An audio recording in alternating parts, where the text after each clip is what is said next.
저는 이제 2022년 3월에 방영된 설악산의 마지막 지게꾼이라는 분이 한번 나왔어요. 한번 보신 분 계신가 모르겠는데 임기종 씨라고 해요. 그분이 이제 하는 걸 이제 제가 재방을 봤어요. 재방을 했는데 예전에 아마 이 생활의 달인에서도 나왔는데 거기는 이렇게 설악산은 차가 못 올라간답니다. 그래가지고 냉장고 있잖아요. 냉장고 그 큰 냉장고를 지게에다 지고 올라가는 모습을 이렇게 방영이 돼가지고 사람들을 놀라게 했어요. 놀라게 했는데 제가 이제 이 유퀴즈 언더블럭 유퀴즈 언더블럭을 이제 유퀴즈 이렇게 하죠. 유퀴즈를 이분이 나온 거를 봤는데 현재 67세랍니다. 67세고 설악산에서 지게군으로 45년간 일을 했답니다. 결혼했어요. 결혼했는데 아내가 지체장애인이에요. 그런데 아들도 역시 장애인. 근데 이제 이분이 근데 놀랍게도 그 지게를 지면서 어렵게 땀 흘려가며 힘들게 번 돈을 갖다가 자선단체나 그 다음에 독거노인들을 돕고 이래가지고 그 액수가요 무려 1억 원이래요. 1억 원, 약 1억 원 넘는데요. 그래서 제가 그걸 듣고서 막 아주 뜨끔해가지고 나는 그렇게 많은 돈을 기부하지 못했는데 참 세상에 이렇게 어렵게 살면서도 남을 돕고 사는 사람들이 있구나, 많이 있구나, 이런 생각을 들었습니다. 아까 이제 보셨던 또 이제 최민식이죠, 배우 최민식이 이제 2월 14일 날 이렇게 이제 나와서 방영을 했는데 이 사람은 20년 전에 그 올드보이 혹시 보셨나요? 올드보이 저도 봤는데 올드보이라는 영화를 통해서 너무 인상이 깊게 저한테 남아가지고 근데 그 영화가요 처음에는 만들 때 굉장히 어려웠대요. 네, 이제 뭐 영화를 찍으려면 다 돈 들어가잖아요. 근데 투자를 안 하는 거야. 그런 거라는 도저히 투자를 안 했는데 그걸 억지로 이렇게 참 해가지고 영화를 찍어서 발표를 했는데 이게 대박이 났어요. 그래가지고 그 당시에는 전혀 이제 우리 정서에 안 맞는 영화였지만 깐느 영화 있죠. 깐 영화에서 그랑프리를 차지했어요. 그래서 이제 최민식이라는 이름 세 글자를 알게 됐는데요. 그 이후에 뭐 작품이 많이 있었다 그래요. 근데 저는 잘 기억이 안 나고 보지를 않았어요. 보지를 않았는데 제가 또 감명 깊게 본 영화 중에 하나가 뭐냐면 영화 명량. 명량에서 이 최민식 배우가 이순신 장군 역할을 하잖아요. 근데 이 역할을 너무 잘하는 거예요. 너무 잘해가지고 이게 또 엄청난 센세이션을 일으켜서 우리나라가 관객이요. 이게 정확하게 제가 기억을 못하겠어요. 숫자는 1700만, 약 1700만이 봤답니다. 그러니까 거의 다 본 거예요. 꼭 다 봤어요. 이게 또 한국에서 최초랍니다. 최초고. 근데 이렇게 엄청난 흥행을 기록한 1000만 관객을 기록한 이 명량은 나중에도 보면 TV에도 뭐 여러 번 방영이 돼서 저도 제가 기억으로는 한 3-4번 본 것 같아요. 근데 그때 볼 때마다 그렇게 감명이 깊었는데 아까 이제 유퀴즈 언더블럭에 나와가지고요. 제가 나온 출연자 중에서 제일 말을 잘하는 것 같아요. 청산유수예요. 청산유수. 딱 한 번 나왔답니다. 딱 한 번, 이분이. 근데 너무 잘하고 재밌게 자연스럽게 그렇게 잘할 수가 없어요. 근데 그가 한 말 아까 보셨지만 인생은 그것이다 이렇게 얘기를 했어요. 근데 그게 의미심장한 말을 했는데 이제 유재석이 인생의 의미가 뭡니까? 라고 물었을 때 답변한 거죠. 그러면서 이렇게 반문하잖아요. 어떻게 인생의 의미를 알 수가 있냐. 처음 가는 길인데. 여러분 다 처음 가는 길이잖아요. 한번 경험해 보시고 간 거 아니잖아요. 저도 지금 이 시간도 처음 가는 길이거든요. 근데 뭐 그렇게 반문하면서 인생은 죽을 때까지 배우면서 가는 길이다. 이렇게 이야기했습니다. 오늘 아까 그 지객꾼인 임기종 씨하고 배우 최미식 씨의 공통점이 있어요. 두 사람. 왜 제가 두 사람 얘기를 했냐면 그 공통점은 자신이 주어진 운명 같은 일을 잘 견뎌내가지고 어려운 일을 잘 이기고 해서 승화했다는 거예요. 뭐 지객꾼이라고 해서 많은 사람들한테 얼마나 손가락질을 받기도 했겠죠. 안 받을 수가 없어요. 그리고 또 뭐 최미식도 뭐 말은 게 배우가 됐지만 무명까지는요 그렇게 존재감이 없어. 이건 저것도 없어요. 소속사도 없어요. 자기 혼자 운전해가지고 가서 촬영하고 이래 지금도 이런 사람입니다. 그래서 우리는 그런 모습 때문에 감동을 받는 것 같아요. 그러면 우리 인생을 한번 돌이켜 볼까요? 자, 그들은 성공한 사람이고 우리는 어때요? 실패한 사람입니까? TV에 나오지 못하고 이렇게 평범한 삶을 사는 것이 저 사람들보다 못한 삶인가? 한번 생각해 봐야 될 것 같아요. 그러면 예수님은 또 우리 삶을 어떻게 보시는가? 그런 것도 한번 오늘 짚고 넘어가고자 합니다. 우리의 남은 인생을 어떤 마음으로 살아야 할까요? 오늘 본문을 통해서 우리에게 주시고자 하시는 하나님의 말씀은 첫째로 우리는 하나님의 동역자입니다 라고 말씀하십니다. 다 같이 따라해 볼게요. 시작. 우리는 하나님의 동역자입니다. 살아계신 하나님의 말씀입니다. 1절입니다. 다 같이 봉독하겠습니다. 시작. 우리가 하나님과 함께 일하는 자로서 너희를 권하노니 하나님의 은혜를 헛되이 받지 말라. 아멘. 사도 바울이 고린도교회 성도들을 향해서 하신 말씀이에요. 우리가 하나님의 동역자라니 놀랍지 않습니까? 근데 하나님이 우리 보고 동역자래요. 근데 우리들은 너무 좀 자신을 좀 이렇게 낮추는 것 같아요. 비하하는 것 같아요. 근데 뭐 나 같은 사람이 뭐 무슨 일을 할 수 있겠어. 또 뭐 그냥 교회만 다니면 되고 주일 성수만 잘 지키면 되지 뭐. 적당히 이제 뭐 하다가 하늘나라 가면 되지 않겠나?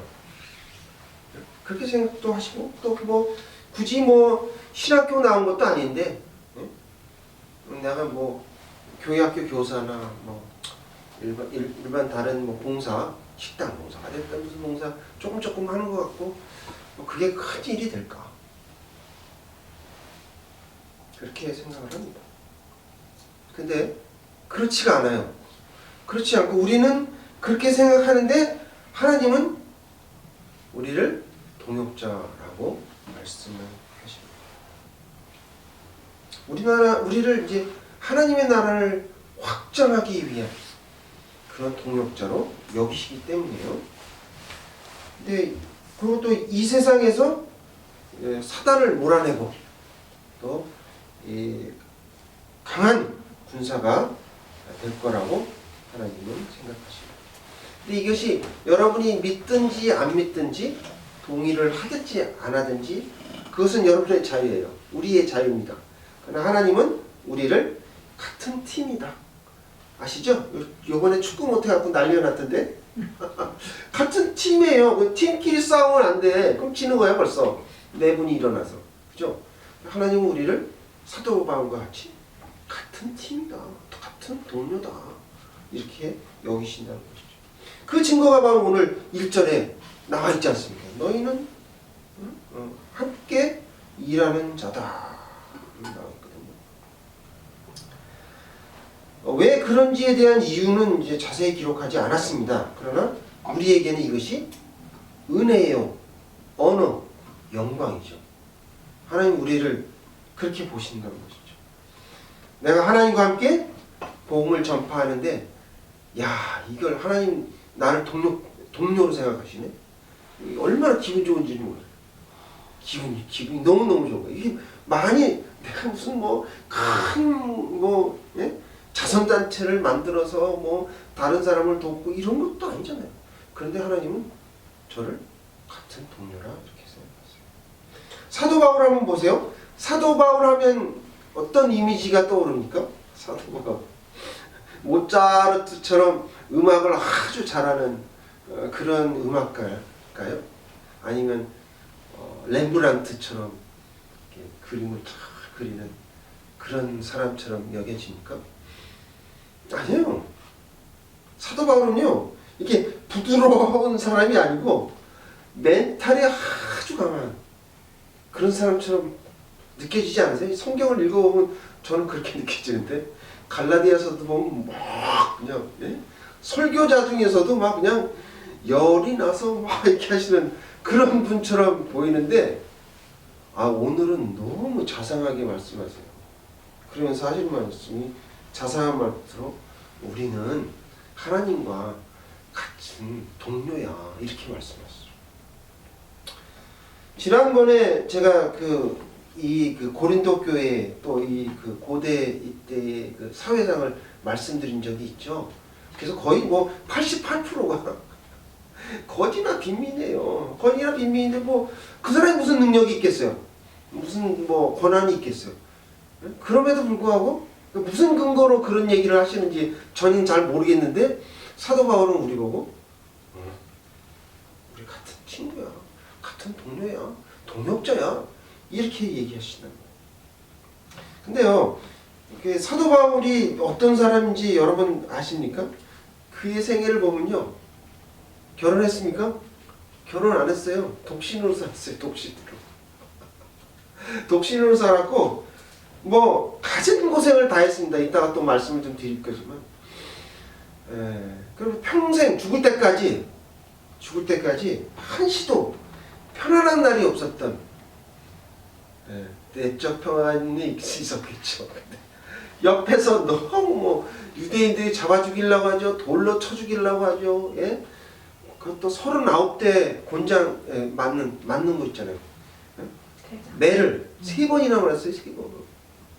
이런 일을 겪으면서 참 춥고 배고프고 여러 번 당했다라고 고린도전서 앞에 보면 그런 얘기가 나오지 않습니까? 그의 여생은 정말 파란만장했습니다.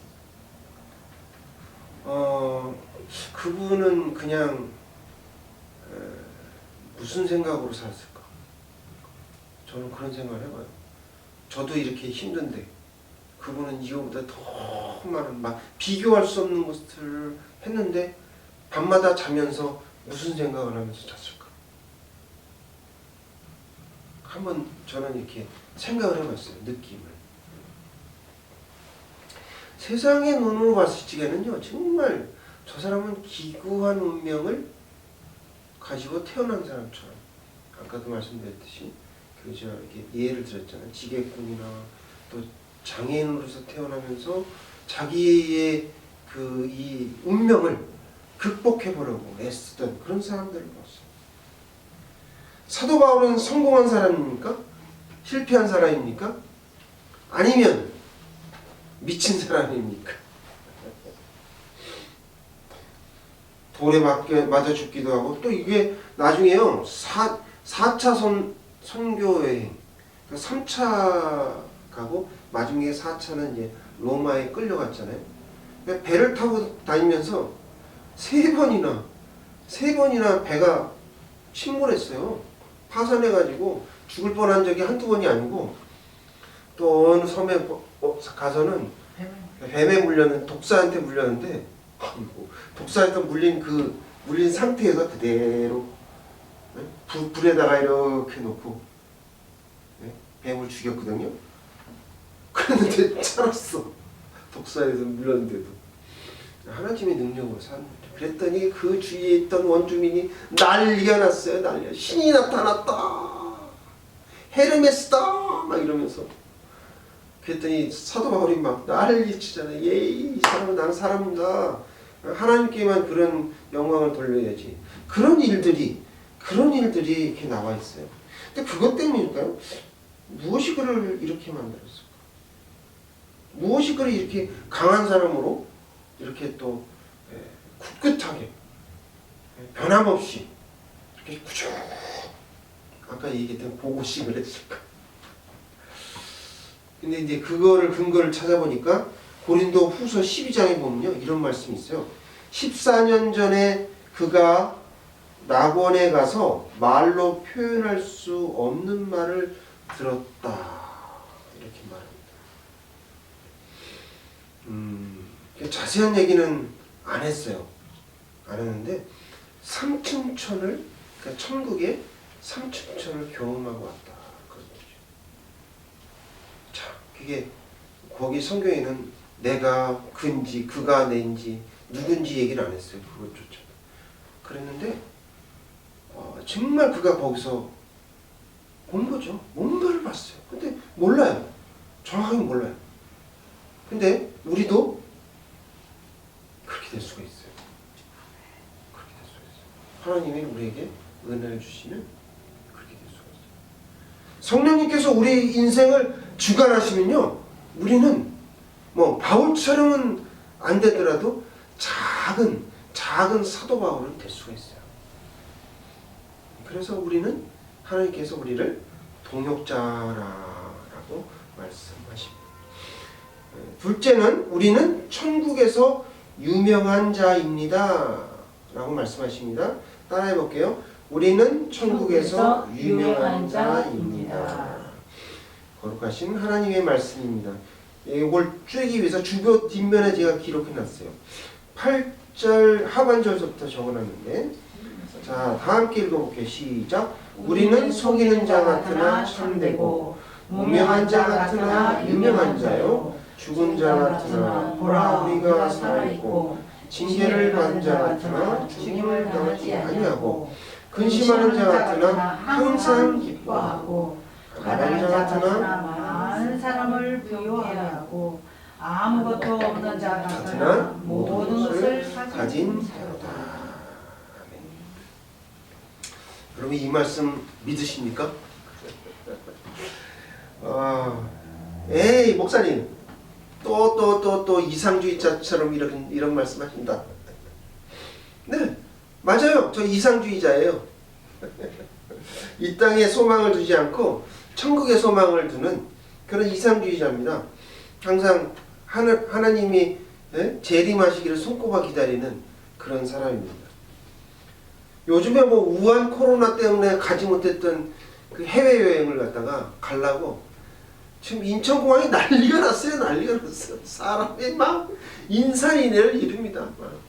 1시간 더 일찍 가야 된대요. 평상시보다. 아이고. 여행사하고 뭐 또 항공사들은요. 아주 뭐 이제 입에 귀에 걸렸어요. 그래가지고 지금 적자를 하다가요. 한 3, 4년 적자를 했다. 흑자로 돌았습니다. 지금 뭐 이제 시작에 불과하대요. 여러분 잘 아시는 뭐 노랑풍성 뭐 여기선 뭐 400배? 이게 이게 여행 가려고 하는 사람이 그렇게 많아졌대요. 대단하죠. 요새 뭐 그래서 핫한 곳이 조지아라는데 조지아. 네, 조지아. 거기가 얼마나 좋은지 참 경관도 좋고요. 여행 뭐 순위 1순위랬는데 1순위. 거기를 가고 싶어요. 뭐 두르보니스크, 예? 뭐 스위스 여기도 뭐 이렇게 추천하는데 저는 가본 일이 없어요. 그런데 못 가봤어요. 못 가봤는데 예전에는 막 가고 싶고 뭐 그랬었거든요. 지금은 뭐 가고 싶잖아요. 왜 그런지 아세요? 아니 뭐 조금 있으면 뭐 천국 가서 뭐 여기저기 뭐 온 우주를 갖다가 여행할 텐데 아니 뭐 거기까지 뭐 가려고 돈을 모으고 뭐 애를 쓰고 그럴 필요가 있겠나? 저기 보니까 뭐 걸어서 뭐요? 세계 속으로? 그 TV 보면 되지 뭐.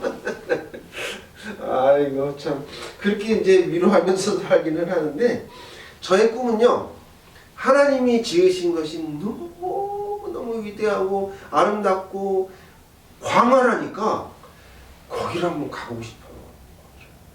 거기를 한번 가보고 싶은 게 소원인데 저기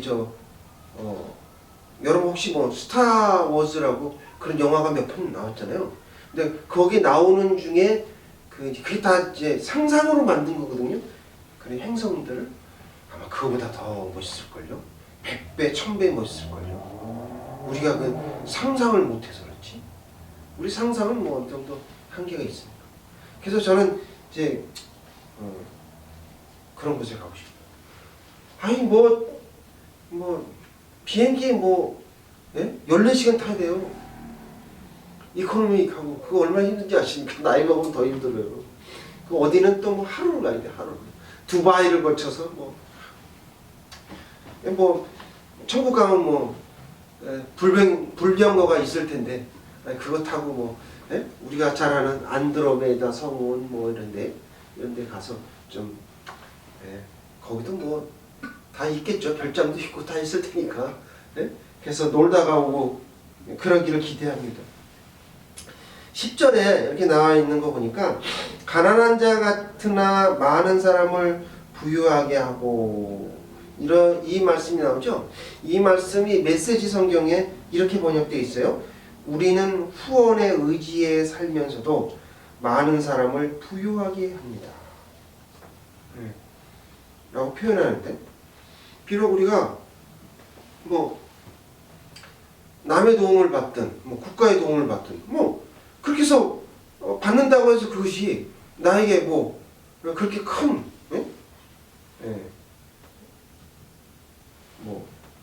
뭐랄까요 창피한 것도 아니잖아요.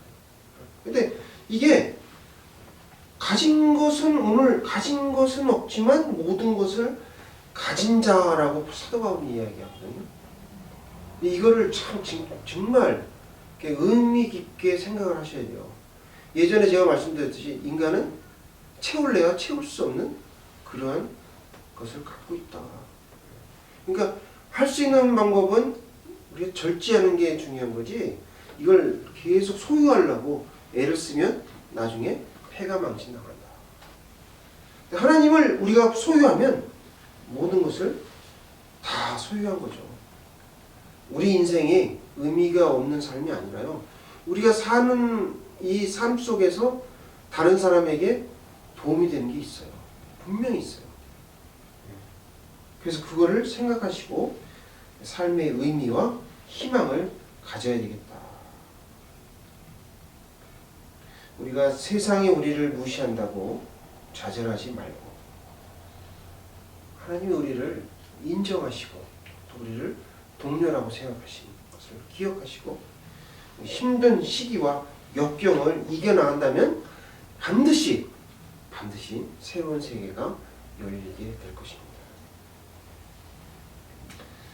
자, 그래서 아까 여기 그 주보 뒷면에 보면 하나님의 일꾼의 자세가 어떤 건가 이게 이제 파란 걸로 나와 있는 게 그거예요. 참된 자, 참되고 유명한 자, 살아있는 자, 죽음을 당하지 않은 항상 하나님의 사람 일꾼은 어떻게 돼요? 항상 기뻐하라고 하시죠. 그 다음에 남을 부유하게 하고 모든 것을 가진 자다. 이렇게 말씀하시죠. 여러분 어차피 우리는 금수저가 아니에요. 금수저가 아니잖아요. 뭐 재벌의 자녀가 아니기 때문에 많은 것을 가지고 태어나지 않았습니다. 그러니까 어차피 뭐 흙수저인데 우리 한번 좀 뭐랄까 이왕지서 이렇게 된 거 한번 모험을 한번 해보세요. 모험을 한번 해보세요. 한번 인생을 딱 걸어보세요. 하나님께. 그리고 뭐 잃을 거 없잖아요. 우리가 뭘 잃을 게 있겠어요? 우리 인생을 하나님께 맡기고 정말 살아가면 하나님께서 우리에게 놀라운 것으로 보여주실 것이다. 눈에 가식적인 것을 보여주실 것이다. 성경에 나와 있듯이 하나님께서 우리에게 상을 주시겠다라고 하셨어요. 분명히. 그거 믿으세요? 그냥 뭐 상이라고 해봤자 뭐 상장 하나 주나? 그거 아니에요. 그거 아니에요. 천국에 있는 사람들이 다 소문이 났어. 우리만 몰라. 우리만. 다 소문이 났는데. 아이 참말로. 우리만 몰라요. 우리만. 알 사람은 다 안다니까요. 그래서 하나님이 우리를 천국에서 유명한 자다 이렇게 말씀하죠. 가보시면 알아요. 이제 거짓말인지 아닌지 가보시면 알아요. 셋째로 우리는 마음을 넓혀야 합니다 라고 말씀하십니다. 따라해 볼게요. 시작. 우리는 마음을 넓혀야 합니다. 보혜사 성령님의 말씀입니다. 13절을 다 함께 찾아 읽겠습니다. 시작. 내가 자녀에게 말하듯 하노니 보답하는 것으로 너희도 마음을 넓히라. 유진 피터스가 메시지 성경에서 13절을 이렇게 번역했거든요. 여러분의 삶을 넓히십시오. 탁 트인 마음으로 대범하게 사십시오. 대범하게 사십시오. 이렇게 얘기했습니다.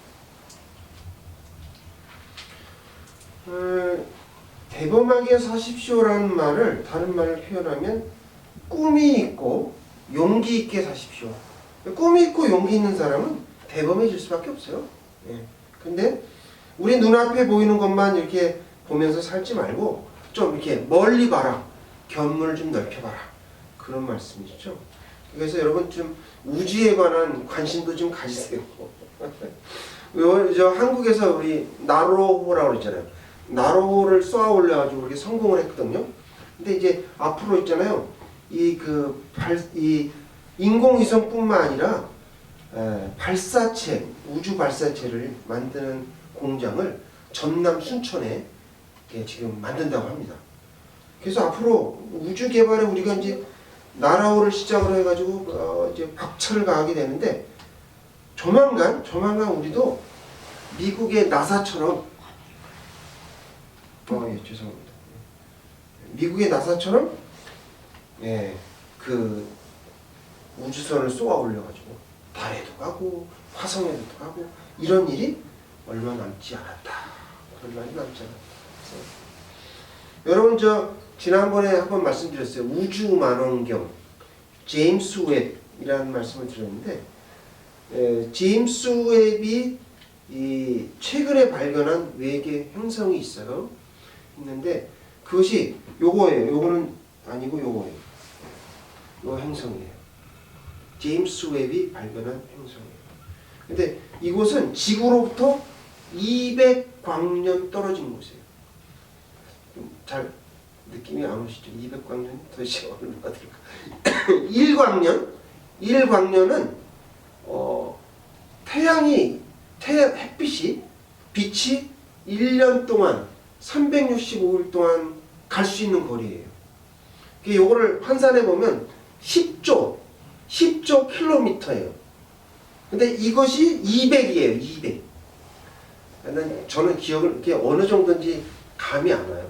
잘 안 오는데 어쨌든 지구 한 바퀴 도는데 한 8,000km 된다고 그러거든요. 그러니까 20조예요. 20조는 몇 바퀴 돌아야 돼요?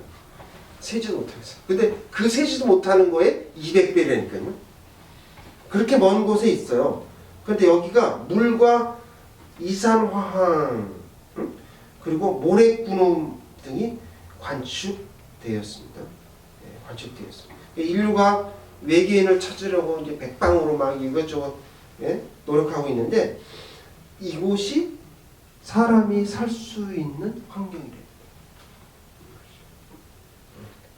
사람이 살 수 있는 환경. 그럼 이곳이 과연 어떤 곳일까? 아무도 모르죠. 가보지 않았으니까. 근데 이거 조금 아까 한번 볼게요. 요거는 제임스 웹이 발견 원이라는 건데 여기 태양이 보이죠? 여기 태양. 이거 우리 태양이 아니고 우리 지구에 있는 태양이 아니고 다른 그러니까 발광체죠. 발광체인데 어마어마하게 큰데 지구와 비슷한 그런 중력을 가지고 있는 행성이 7개가 이렇게 같이 돌아다닙니다. 이것이 발견됐어요. 이거는 50광년 떨어진 곳이래요. 지구와 비슷하고 물도 있대요. 그럼 여기가 도대체 여기인지 아니면 여기인지 둘 중 하나는 천국인지 아무도 모른다. 가보지 않아요. 뭐라고 얘기는 없어. 우리가 뭐 알지 못하는 어떤 곳에 분명히 천국은 있다. 증명을 하고 가보지 못해서 그렇지. 그거를 우리가 믿어야 되는데 많은 사람이 이렇게 과학적인 것을 들이대도 안 믿어요. 믿질 않아요. 근데 과학은 점점 발달될 거예요. 근데 그때 가서는 어떻게 할 거예요? 참 답답합니다. 많은 분들이 좀 착각을 하시고 계시는 것 중에 하나가 천국은 마치 자리가 많이 남아있는 그런 카페처럼 생각하는 것 같아요. 누구나 다 오시라고 하고 언제든지 자리가 있고 돈 뭐 몇 푼 주면 커피 뭐 시간 등 다 제공해주는 그런 것처럼 생각하시고 있는데 그렇지 않아요. 우리에게 기회가 뭐 아무 때나 주어지는 게 절대 아니거든요. 어떤 사람은 또 이런 분도 있어요. 무신론자인데 나는 뭐 예수도 안 믿고 또 불교도 아니고 다른 종교도 안 믿고 나는 중립을 지키겠다. 이렇게 생각하시는 분이 계세요. 그 중립을 뭐 좋아하시는 분이 있는데 그거는 중립이 아닙니다. 절대로. 하나님을 믿는 것과 그러니까 예수 그리스도를 영접하는 것과 안 믿는 것으로 두 가지로 나누지 중간이 없다는 거예요. 그러니까 예수를 믿는 사람은 천국에 가고 예수를 안 믿는 모든 사람은 지옥에 가는 거예요. 중립이 없다니까요. 중간 지역이 없어요. 근데 그거를 잘못 생각하고 있는 것이죠.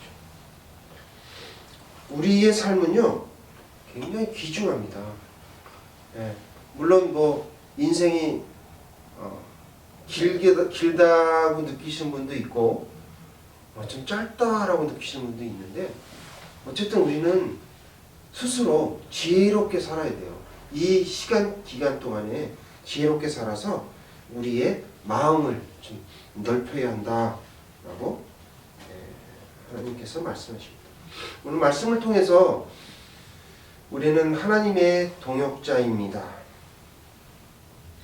지울게요. 우리는 하나님의 동역자입니다. 우리는 천국에서 유명한 자입니다. 우리는 마음을 넓혀야 한다고 말씀하십니다. 저도 오늘 말씀 예화에서 인생은 고고싱이다 이런 말씀을 드렸는데 혹시 고고싱이라는 단어가 무슨 뜻인지 잘 모르시는 분들을 위해서 제가 이제 말씀드리면 영어로 GO 고고예요. 고고 싱은 SING 여기는 싱이라고 발음했는데 어떤 우리 발음은 싱 그러니까 노래한다. 그러니까 달려라 달려 노래하면서 앞으로 가 이런 뜻이에요. 가자. 우리 부딪히자 뭐 이런 뜻도 되고. 근데 이제 뭐 인생이 뭐 즐기면서 사는 거지. 고고장에 가서 고고치고 이런 뜻이 아니에요. 이런 뜻이 아니고 우리에게 주어진 운명과 같은 이 인생을 어떻게 하면 참 보람있게 살겠다. 어떻게 하면 잘 살아보겠다라고 하는 것이 고고싱이죠. 드라마 도깨비에 이런 대사가 나와요. 인간에게는 4번의 생이 있답니다. 씨를 뿌리는 인생, 뿌린 씨에 물을 주는 인생, 물 준 그 씨를 수확하는 생, 그 다음에 그 수확한 것을 쓰는 생. 이렇게 네 개의 생이 있다. 그게 이제 윤회 사상을 이야기한 거죠. 그렇게 네 번씩이나 생이 있다면 얼마나 좋겠어요. 얼마나. 저희 이게 처음 생이에요. 그럼 다음 생에는 진짜 뭐 내가 하고 싶은 거. 그 다음 생에는 또 얼마나 좋겠어요. 근데 인생은 그렇지 않아요. 한 번 가면 끝이에요. 유턴이 안 돼. 유턴이 안 된다니까요. 여러분 뭐 핸들 이렇게 탁 틀어가지고 뒤로 싹 돌아갈 수 있는 길도 없고 유턴이 안 돼. 이 자동차는 그냥 그대로 직진이야. 이게 인생이에요. 다시 돌이킬 수 없는. 그리고 여러분들 보세요. 세계 곳곳에 다녀보면 아시겠지만 다 태어난 곳이 달라요. 환경도 다르고 다 그걸 운명이라고 하는데 우리가 북한에 태어난 게 아니잖아요. 또 어디 뭐 저기 부자의 나라, 브루나이 뭐 이런 데 태어난 게 아니지 않습니까? 그래서 다 각각 다른데 각각 운명이 다르지만 우리가 그 운명을 최선을 다해서 우리가 견디고 나아갈 때 하나님 우리에게 길을 보여주신다 이런 말이죠. 주보 뒷면에 제가 해놨나요? 고린도전서 9장 26절 있어요? 네, 다 같이 읽어볼게요. 시작.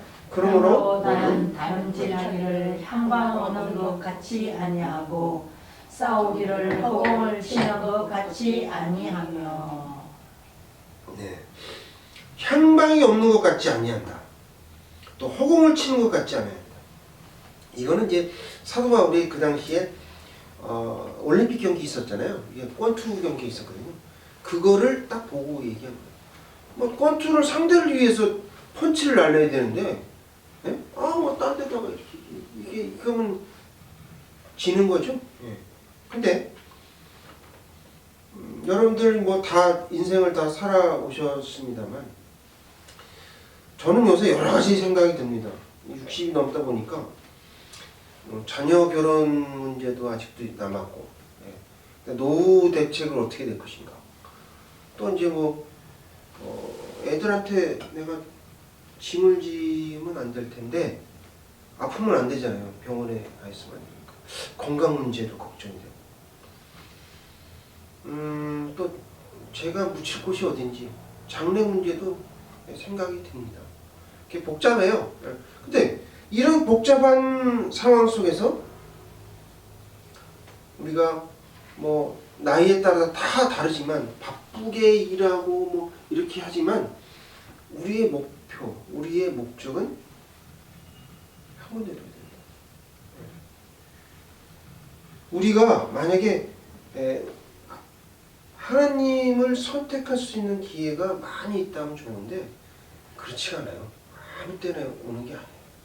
근데 대부분 남자들은요, 막 직장 생활하고 막 이렇게 하다 보면 정신없이 지냈다가 60대가 되면 신을 찾는 데입니다. 여자도 마찬가지인 것 같은데. 근데 애 낳고 아이들 키우다 보면 정신 없잖아요. 그러니까 성경에 대한 관심도 없고 예배에 대한 관심도 없다가 50 넘으면 그런 게 생긴다고 그래요. 근데 여러분 60 넘으면 사실 죽을 날도 생각해야 되거든요. 그런 생각을 할 적에 우리가 무엇을 선택하고 무엇을 집중해야 되는가를 이 60 전에는 해야 된다는 거예요. 그 이후에 가서는 늦어버려요. 그래서 우리가 오직 선택과 집중을 해야 우리가 바라는 항구에 도착할 수 있다라는 거예요. 예수 믿으라는 얘기예요. 제 얘기는 다른 뜻이 아니고 돌려서 얘기했는데 지금 예수 믿으세요. 이런 뜻이에요. 아유 답답해라. 이렇게 막 직설적으로 얘기했으면 좋겠는데 참 그러기 어렵죠. 사랑하는 성도 여러분, 인생은 고고식인데 방향은 for Jesus예요. 예수님을 위해서 해야 돼요. for Jesus. 예수님을 위해 사는 삶은요, 어떠한 삶이라도 의미가 있는 거예요. 여러분이 이곳에 와서 주일 예배를 드리는 것, 성경 읽는 거, 찬송하는 거, 기도하는 거, 누구를 위해서라든지 나 자신을 위해서 기도하는 것뿐만 아니라 나라를 위해서 기도하고 친구를 위해서 기도하고 가족을 위해서 기도하는 거, 이 모든 것, 봉사, 친교, 이 모든 것이 다 for Jesus, 주님을 위해서 하는 겁니다. 특히 뭐 남을 돕는 일은요, 주님한테 돈을 꿔주는 거예요. 주님한테 나중에 받겠죠. 그 뭐 어떻게 받는지 모르겠지만 예수님을 위해서 가난한 사람을 돕고 주위에 있는 소외된 사람을 이렇게 도와주고 말이라도 이렇게 친절하게 하는 것이 바로 율법을 완성하는 것이다 라고 예수님은 말씀하십니다.